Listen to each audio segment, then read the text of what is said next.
Y bien, estoy de vuelta acá ya para lo que sigue, que es, bueno, ha salido muchas cosas, pero por el momento ahora lo que nos compete es lo de Batman.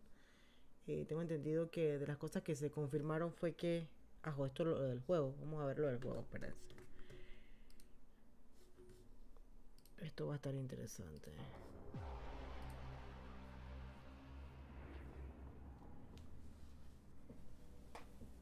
From the creators of the Batman Arkham Series. By the way, el otro juego no está relacionado con Arkham Series. Yo pensé que era la secuela, pero no. Rocksteady.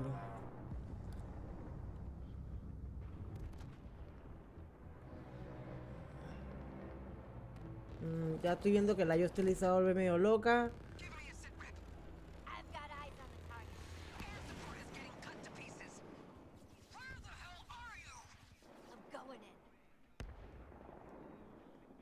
Esa es Harley.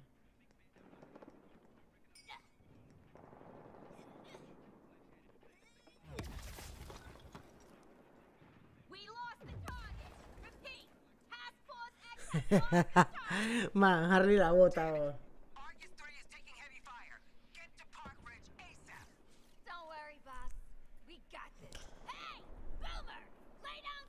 Hola, John.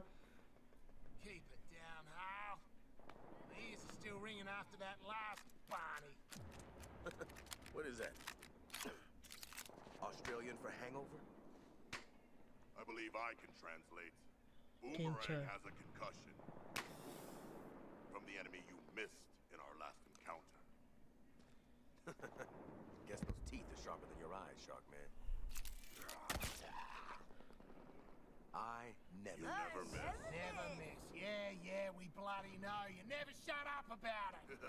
Task Force X. Alpha target is in the open. Get your asses to the Metropolis Grand Hotel and engage. Before I have another reason to blow those bombs in your heads. Shit.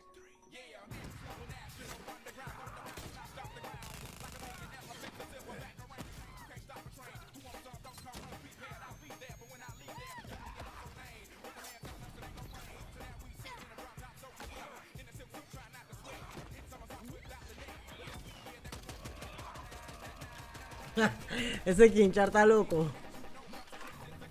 Deadshot.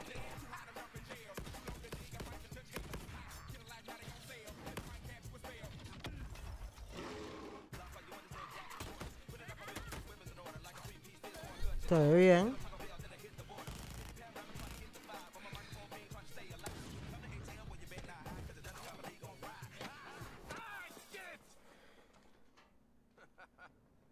Smooth.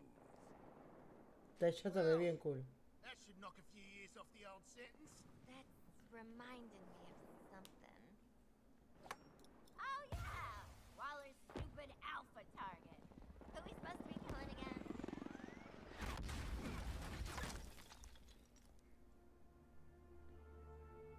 Superman. Whoa. Look, it's Superman. The mighty Superman has just rescued that pilot. What a show off. Beat it, Spandex! We're on a top secret assassination mission here! No. Ah, viste. Superman está.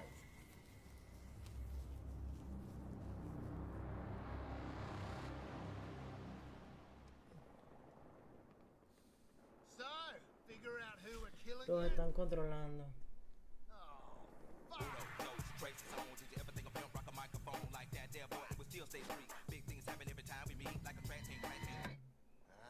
shouldn't have done that, Shark. Kill the Justice League. Eso va a estar difícil. Wow. Okay. Very dangerous. Yeah, that's Este es el que hace la voz de Batman, del Lego Batman. Come on, get me out of here. Please.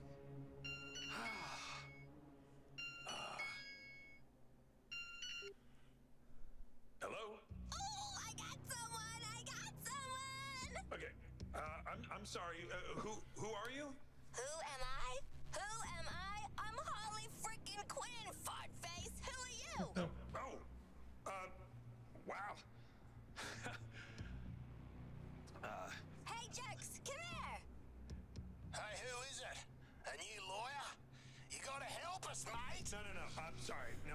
Suicide Squad Kill the Justice League. But no, I'm Me gusta más el otro. Will Arnett, I'm your biggest fan. BoJack was the only thing that kept me going in Bel Rev. Every night, starved, tortured, experimented. Wait. An actor? Great. Hang up, Quinn. No, wait. Hang on. Don't hang up. Look, maybe I can help. What seems to be the problem? It's Waller. She wants us to kill the bloody Justice League. We're way out of our depth here. We need to get out of this insane mission. Speak for yourself. I can see the headlines now. Harley Quinn finally kills the bat. Oh, okay. Well, there you go. That is the can-do attitude that I'd expect from a group called the Suicide Squad. That moniker does not bode well for our chance of success. All right. Well, I tell you what. Why don't you just give me the rundown? Who are you guys? What kind of powers you got? I mean, what are we working with here? Captain. Sure thing, William. The name's Harley Quinn, and you could say I'm the leader of our little task force. I like baseball bats, explosives, dead superheroes, things that go kablooey, and the Great British Bake Off. I'm Deadshot, team leader, world's deadliest assassin and most dangerous marksman alive. And I'm... You may call me King Shark. I am a demigod, the rightful ruler of the seas, and therefore the true team leader. and last but not least, the one, the only, Captain Boomerang. I'm what you call a supervillain. But don't try calling me the leader of this sorry lot. No, thank you. Leaders are the first to get their heads blown off. Ah, voy para allá. Okay, so Disculpa. What? And forgive me, you just Yo no sé por qué se resetea este asunto. Exactly. No sé por qué se resetea este asunto y no aparecen los subtítulos. with laser vision or like a kryptonite-powered suit or. Well, you might have us confused with Lex Luthor.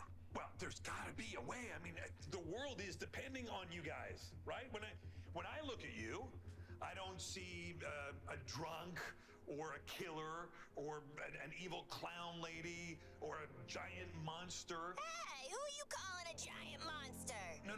You see, what I see heroes. You must not have heard of us. We ain't your heroes. Okay, fine.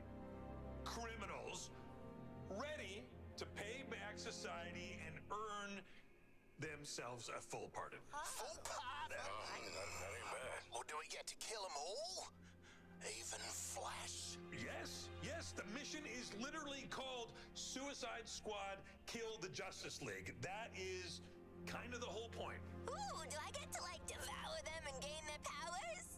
I don't know, is that a thing? I mean, I can't see why not. All right, screw it. If we're gonna die on a mission, might as well do it paying back those self-righteous pricks. Then it is decided. Let us do it for acclaimed actor Will Arnett. Oh. Will! Yes, thank you. I do what I can with my looks and my steely soft voice and of course my looks. I don't know if I mentioned that.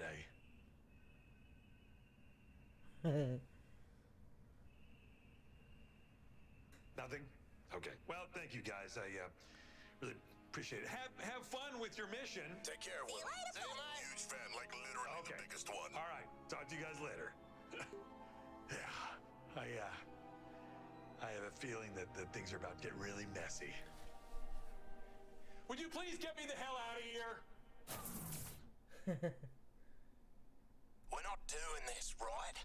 Not a chance. That still stings. I mean, it beats the subway, but... Whew. Oh. Hey, you must be Sefton.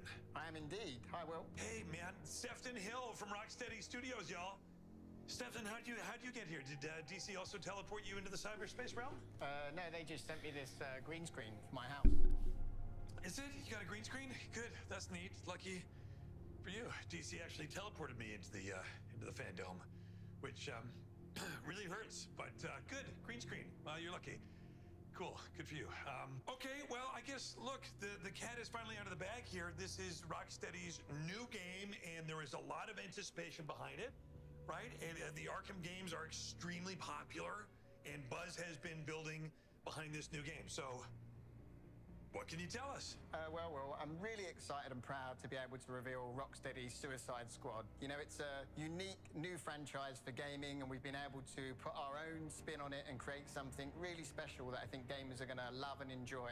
Obviously, it's brought to you by the team that created Arkham Asylum, Arkham City, and Arkham Knight. And in fact, this is a continuation of the Arkhamverse, so a lot of the through threads and the storylines you're going to see come to fruition in this game. So we've been able to combine all of that core DNA with some really great, unique innovations and create what we think is going to be a totally original gameplay experience. Okay, well, that's awesome. But let me just ask you this. Why this game? Why Suicide Squad? Well, when we're starting any game, Rocksteady games are all about a character-driven game. You know, it's all about that kind of heart and soul of the characters that we want to bring to life. So we worked with DC, we looked at, you know, all the different properties, all the different great characters that they have. And Suicide Squad really spoke to us because of how fascinating these flawed characters are and the fact that it's fusing all of these characters together. When you're creating a game, you're creating a universe and you want to build it with real heart and soul inside it. And that's what really inspired us to make the Suicide Squad game because, you know, DC have this fantastic roster of villains, and being able to actually play these villains and see the interaction and life between them is something that got us really energized and excited. I guess for me, my biggest question, and really probably everybody's biggest question that they want to know is, and no offense, but what is wrong with you, man?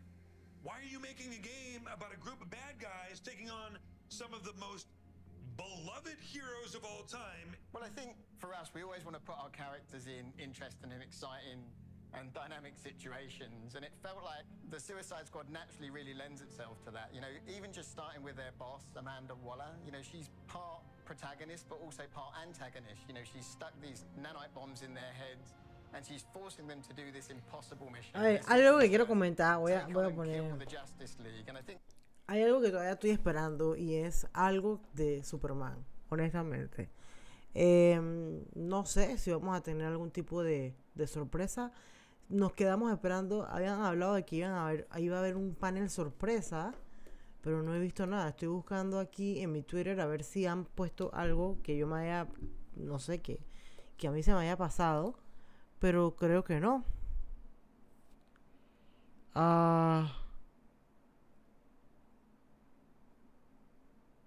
Entonces no sé, la verdad es que no sé qué va a pasar. Me encantaría saber rápidamente qué va a pasar con Superman. Lo otro es que anunciaron ya el título de la nueva Shazam, Fury of the Gods, la furia de los dioses. Y ¿qué otra cosa pasó mientras no estaba yo online? Creo que confirmaron a Red Hood para Titans, la tercera temporada de Titans. Eso me gusta bastante también. Así que vamos a ver, vamos a seguir acá pues.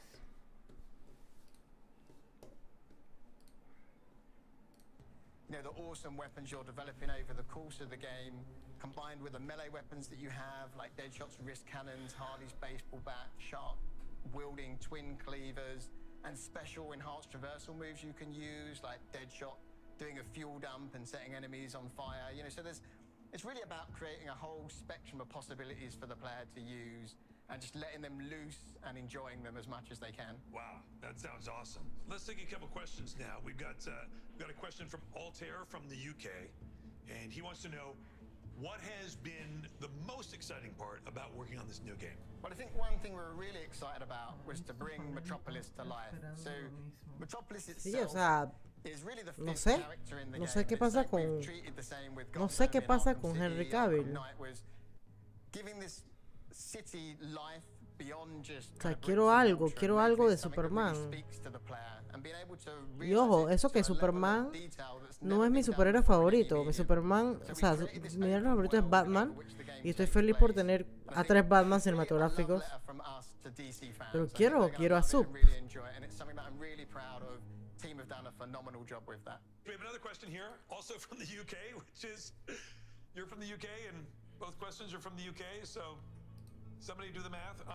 But Ellis from the UK wants to know, with the Suicide Squad game that's coming out, will we be playing as every character from the squad or just one? And if it is just one, which character is it going to be? Because he wants some help killing Superman. Well, the game itself, the structure of the game is it's a 1 to 4 player co-op game. So if you want to play single player, you can totally play single player. I mean, our mantra has been that you play this game how you want to play it. So if you play single player, you'll still have a full squad with you. You'll have 2 players, 2, 3, 4 will be filled by bots who will fight along with you and really join in the fun and obviously give you that squad experience. But if you want to play multiplayer with your friends, that's still absolutely great. They can join in and take the role of the other squad members. And the great thing is that that's a dynamic experience. So you can play some of the story single player, some multiplayer. The whole game is accessible, single player, multiplayer, in and out of those 2 modes, however you want to do it. So it's really something that we just want to give up to the fans and let them choose. And of course, if you're playing single player, the other cool thing is you can even switch between the characters. You're never locked to any particular character for any particular section of the game. So you want to play as Deadshot, jetpacking around, sniping enemies, you can do that. And then boom, just instantly switch to playing as Harley, swinging around and flying into enemies with a Es baseball bat como around el the head. Arkham que tú there's podías so much cambiar freedom in the way you de play the game. Nightwing We a... really wanted to get across that feeling of being a whole squad and not just one person going on this mission. Lastly, I'd like to know, if it's okay with you, if can I be in the new game? I'm not saying Task Force X. I'm just saying maybe just like, a random handsome guy who's, hanging out in Metropolis, just being handsome and dodging chunks of debris. I think we can maybe make something work, Will. Great. Well, then it's settled. That's awesome. That's the contract. Thank you for joining us, Sefton. It's the game looks absolutely spectacular. Viene de Batman. And it'll be made even better by the Viene appearance de of the Batman. Sure thing, Will. Good luck teleporting home. I've made a huge mistake. Are you kidding me? That game looks insane. Talk about turning the tables. I am right there with you, Sam. It looks so awesome. In fact, you know what? I officially challenge you to a game. I mean, we've been hanging out with the fans all day, but we also have our fan questions. I have so many questions, Sam, but I'm actually going to hold them for Matt Reeves, who's going to be joining us here very soon. Okay, great. I tell you what, why don't we go and chat to James Gunn and see what he had to say when I asked him my question, which was, if you could be a Suicide Squad member, or which member you identified with the most, who would it be and why? I probably identify with Polka Dot Man because he Polka is Dot Man. completely an outsider who's a mess, who doesn't know what's going on, and but I wish that I could be. I guess I wish I could be Ratcatcher too, because I think she's the only character that has any sense of herself and any grounding in sort of a human sort of way. So I really like Ratcatcher too, if there's one I wanted to be. Okay, that's it for me. Let's head on over to Aisha to end the show. Bye. Thank you so much, Sam. That was killer.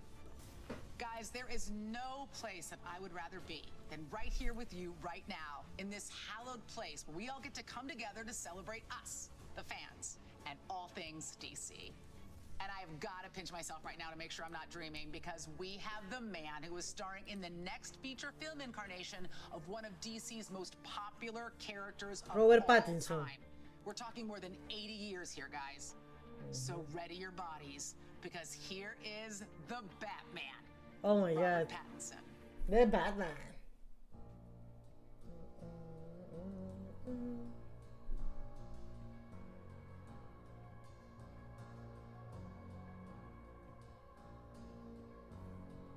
As many of you probably already know, we were in the beginning stages of production when COVID hit, so now I'm very anxious to get back to work and continue to form this beloved character. I've always been a massive fan. I'm not really allowed to share anything, so I'm going to hand it over to the great Matt Reeves, who's somewhere around here, and he can determine what can and can't be talked about. But I do know that if you stick around till the end, there's a cool surprise. Oh my God. I hope you enjoy.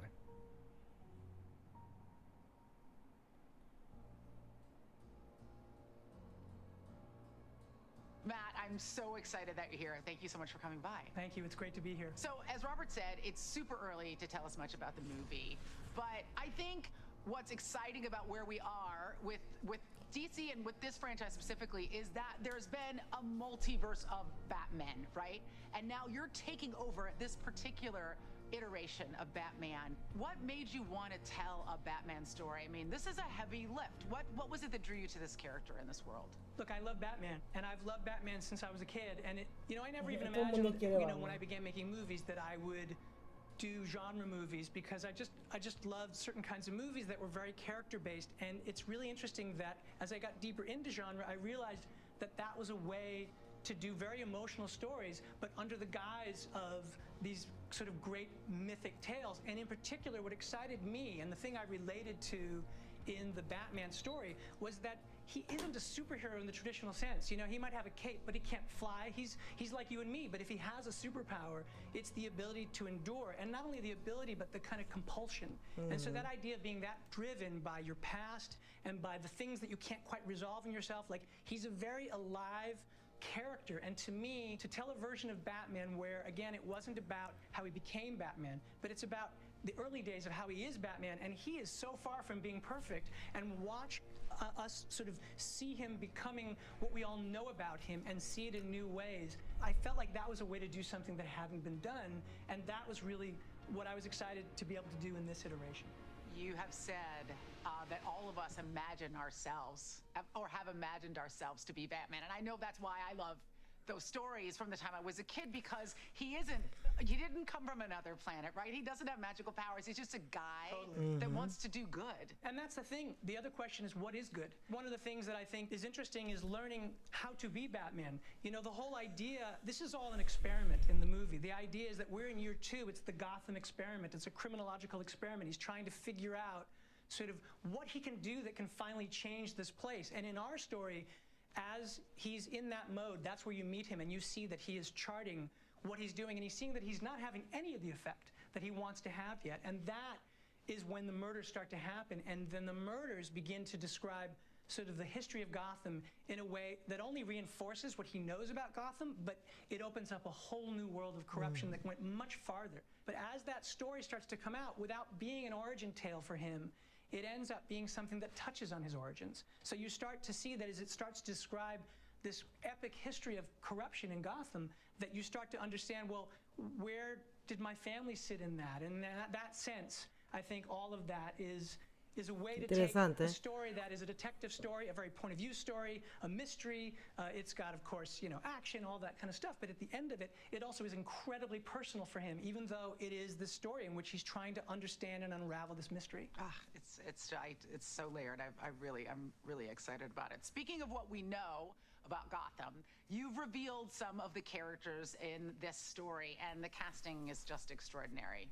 They're amazing. I mean, we have, Paul Dano plays a version of the Riddler that no one has ever seen before. And it's really exciting. He's such an incredibly creative actor. And so what he is doing, I think, is going to blow people's minds. And, oh my God, and Paul Dano. Zoe Kravitz, her iteration of Selena Kyle, like, to me, that's incredibly exciting. You have an iteration that you've never seen of what she's doing, but it touches on all these kind of iconic sort of things that people know from the comics. So it's always about trying to square what you sort of know with what also is new, and that is really part of, I think, the exciting sort of process of making a Batman movie, which is to find a way to make it your own, and to find a way for the actors to make it their own, and yet still connect to all these things that people also go, oh, that's my Selena. I know who that is. And I guess the one thing about the Rogues Gallery is that it actually, in a weird way, is the origins of a lot of our Rogues Gallery characters. So, like,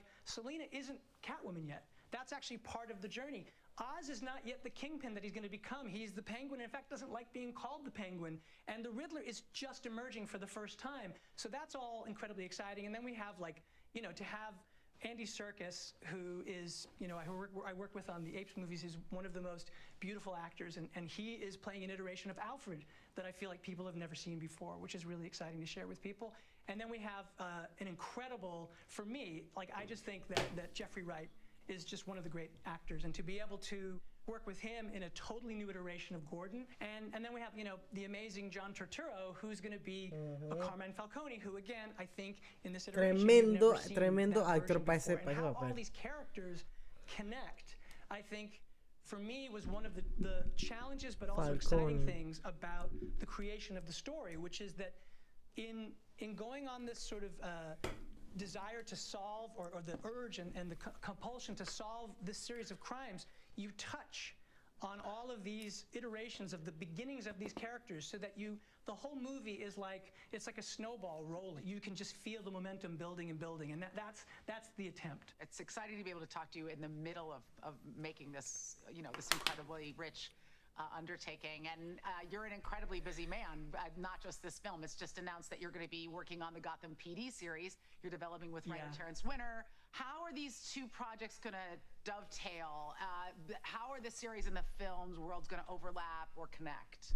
Yeah, totally. I mean, for me, the idea of this story was a story in which Gotham, which has this sort of depth of corruption, and then the idea that we could actually do a series that is going deeper into an aspect of it, which in this case is the corrupt police department, the corrupt inner workings of the city, and the way we're going to do the series, which is, I mean, Terrence Winter is just like an incredible writer. So the idea that we got him to do this, I mean, just is literally a dream.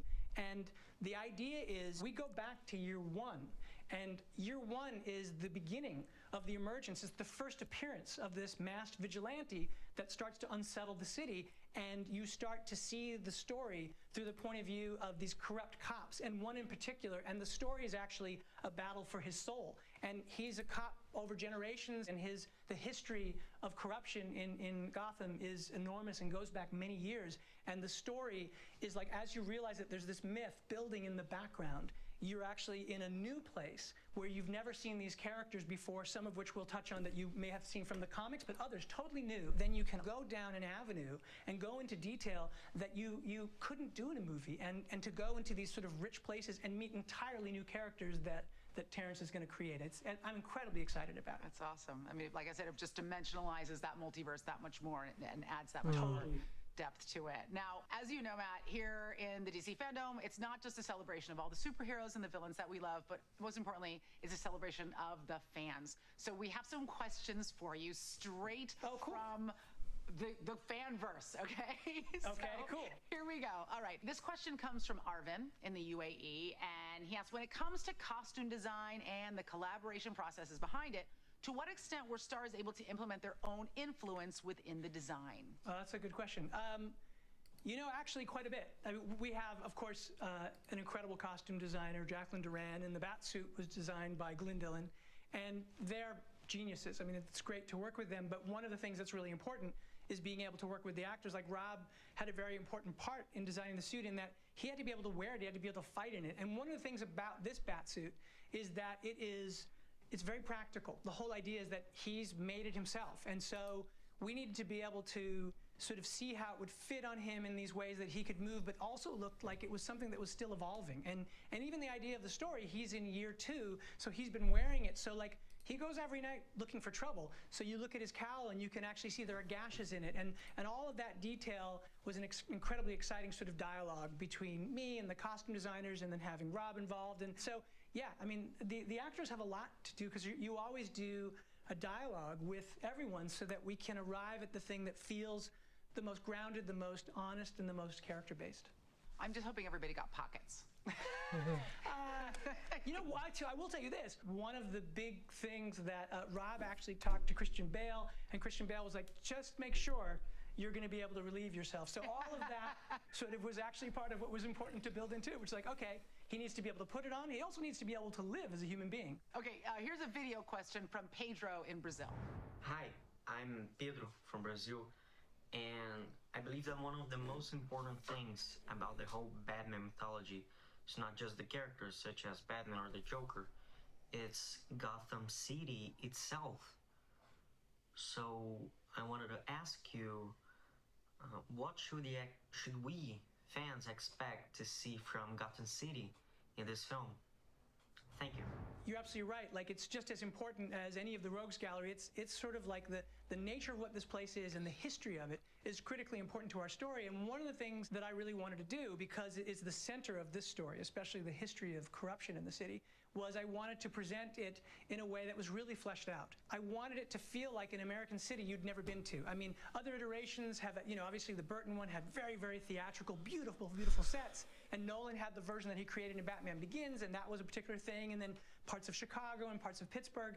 And what we're trying to do is create a version of it that you haven't seen before. So some of the locations that we've chosen, the idea is to take, let's say there's like we have like a Gotham Square. So that's like Times Square, right? Now, if we shot it in Times Square, then you'd be like, oh, I guess Gotham is New York. But in our case, it's actually going to be Liverpool. And the idea is to go to Liverpool where there's all the sort of the foundation of the Gothic architecture, and then add all of the more modern structures through CG, but in a way that you're going to, when you see the movie, now that I've blown it, of course I've told you what it is, but you'll be like, hey, where's that city? Where did they shoot? And so the aspect of Gotham and realizing it has been, for me, one of the great pleasures in getting to mount the movie. That's amazing. Evla from Germany says, it's already known that the movie is going to explore Bruce's second year as Batman. How do the citizens of Gotham perceive the vigilante? Oh, that's a good question. Because it's still early and because he is a vigilante, which means he takes the law into his own hands. I mean, if you were in a city and there was a guy who dressed up as a bat and showed up out of the shadows and sometimes confronted those people and beat them up because he felt what they were doing was wrong, so that he could sort of put the fear of God in them about the crimes that they're committing, I think we would wonder, well, gee, that guy sounds a little dangerous. He's not yet the vision of the character that he becomes, where he becomes a symbol of hope for the city. He's earlier in the trajectory, and so they're afraid of him, frankly. He's kind of a growing legend. I think there are some people who are wondering, does he exist? How exactly does he exist? And that legend is building day by day and has been since he made his first appearance about a year and a half ago, as we were in year 2. So yeah, the public is afraid of him. I mean, that's one of the things I think that he will confront in the course of the story, and that Rob has to sort of deal with in playing the character, which is the idea of how he's perceived. And speaking of Rob, Aditya in Indonesia has a video question. What was the best part of Robert Pattinson that he was chosen as the new Batman? I mean, the thing about Robert Pattinson is he's an incredible actor. I feel like the work that he's done in the last, I don't know, 6 years has been incredible. Like a friend of mine made a movie called Lost City of Z, and Rob appeared in that movie, and I was like, who is that guy? He had just such charisma, and Rob in the movie has this incredible beard, and you're like, who is that? And it's Rob.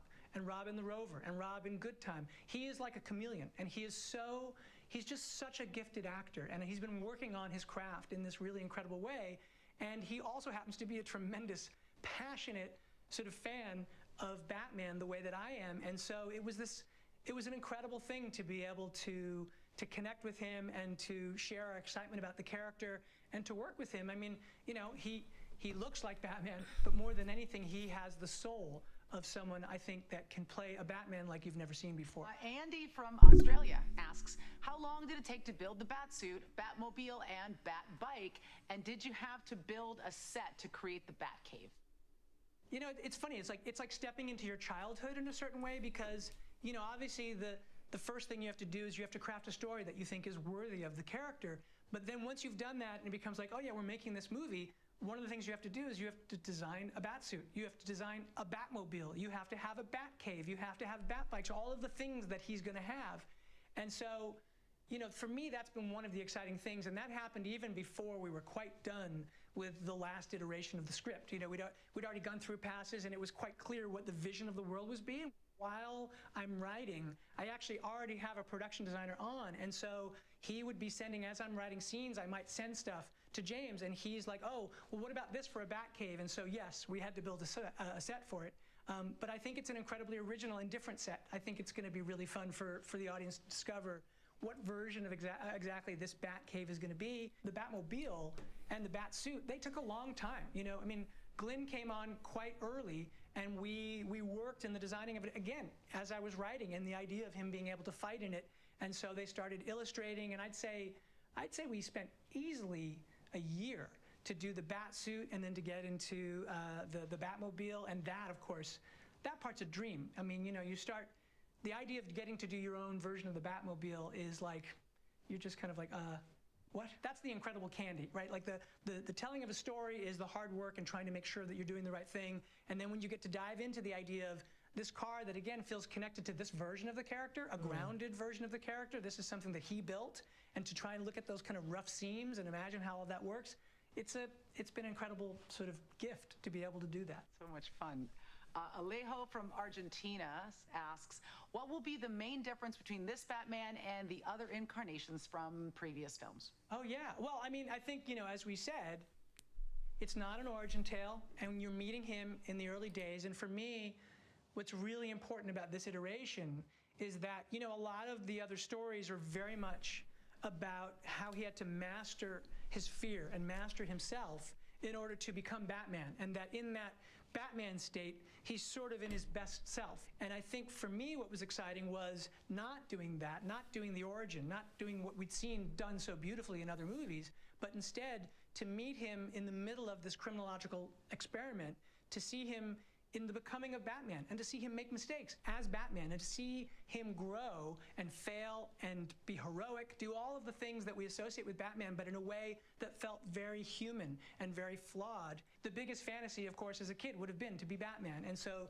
the idea of putting the audience in the shoes of that character and make the audience feel the way that he feels, I think that, to me, I hope is what's different about what we're doing, is to try and do it in exactly that sort of manner. And then, of course, the other things that are from the earlier history of the comics, like him being the world's greatest detective and how he got there, you know, those things have been touched on, but I don't know that they've been as central to the plot as they are in this particular Batman. So there's a lot of things I hope that will be totally different.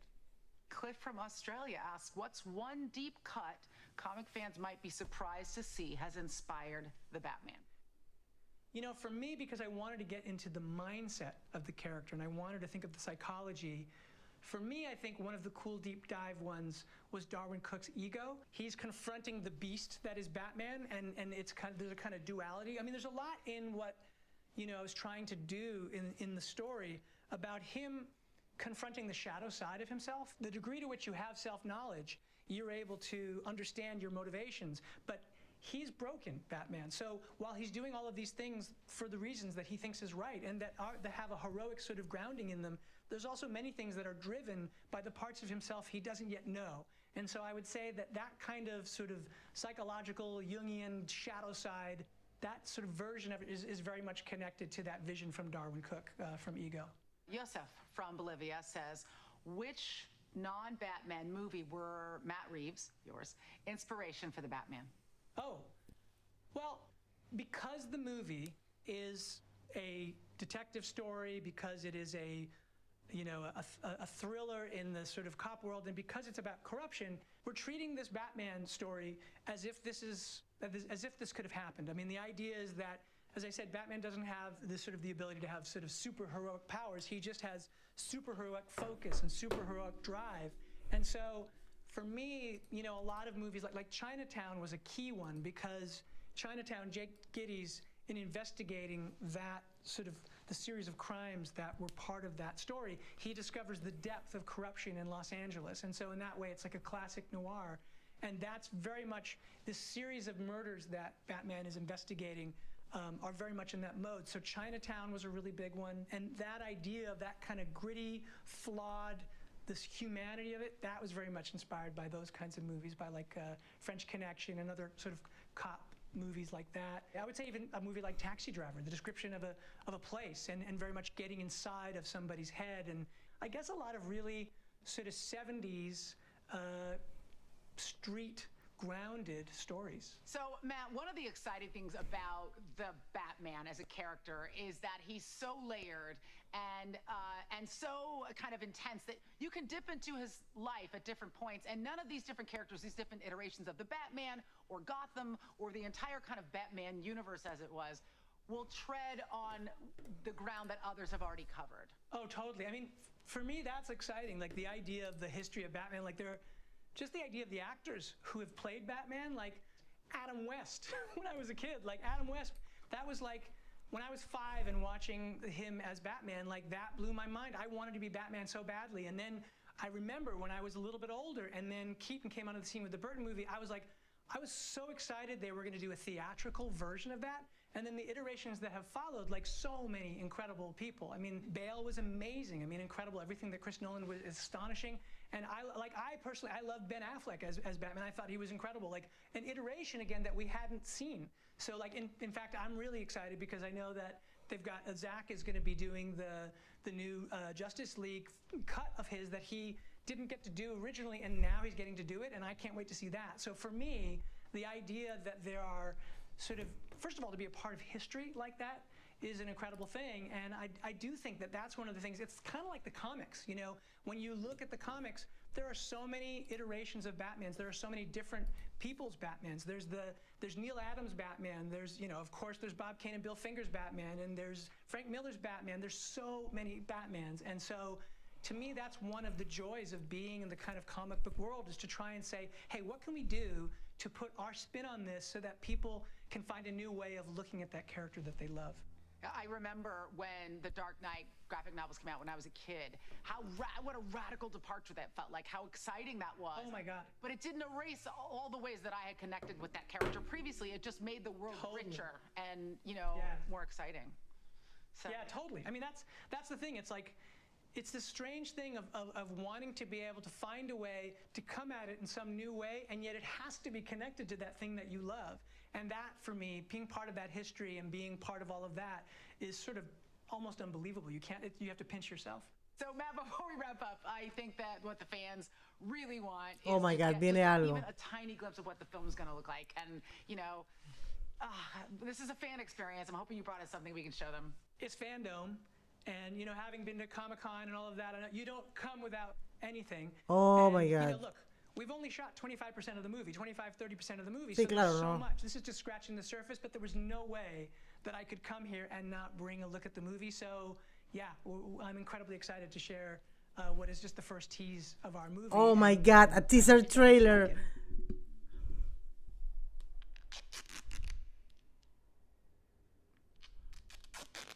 Me gusta cómo empezó.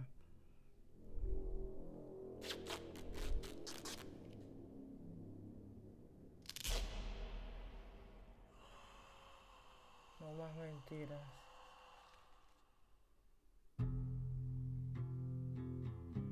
From your secret friend. Who? Gordon.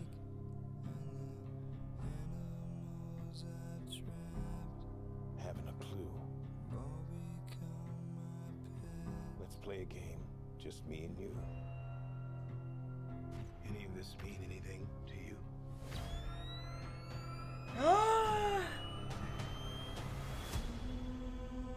Se ve súper bien. Ustedes me disculpan. You're becoming quite a celebrity.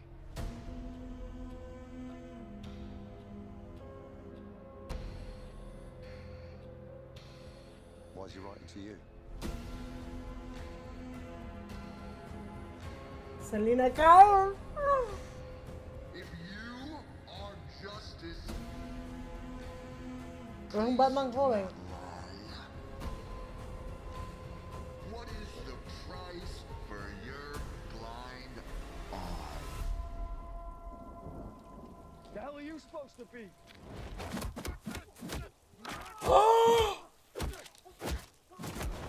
¿Qué me van a decir? ¿Qué me van a decir del Batman de Pattinson?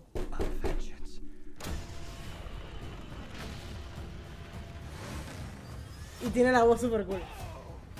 This guy's crazy. And Vengeance. Oh my God. You're part of this too. How am I part of it? You'll see.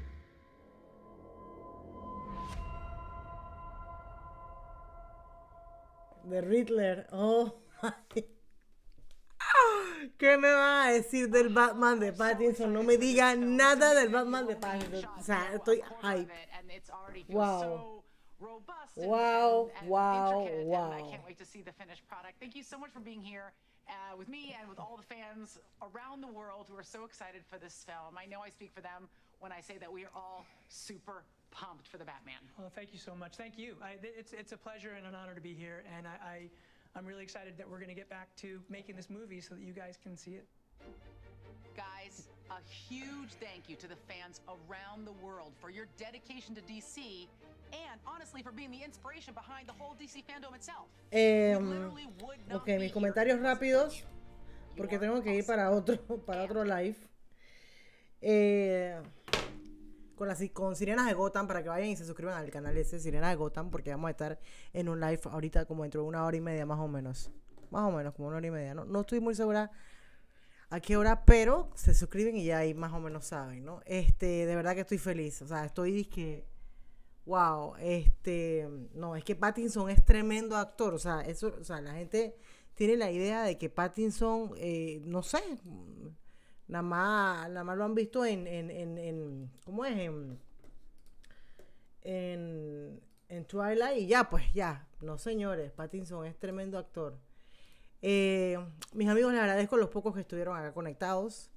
Yo sé que yo no soy tan grande, pero no importa. De verdad les agradezco. Ya después voy a estar editando unos videos, cortando este video para poner como mis highlights de las cosas que vi que me gustaron para que queden en mi canal.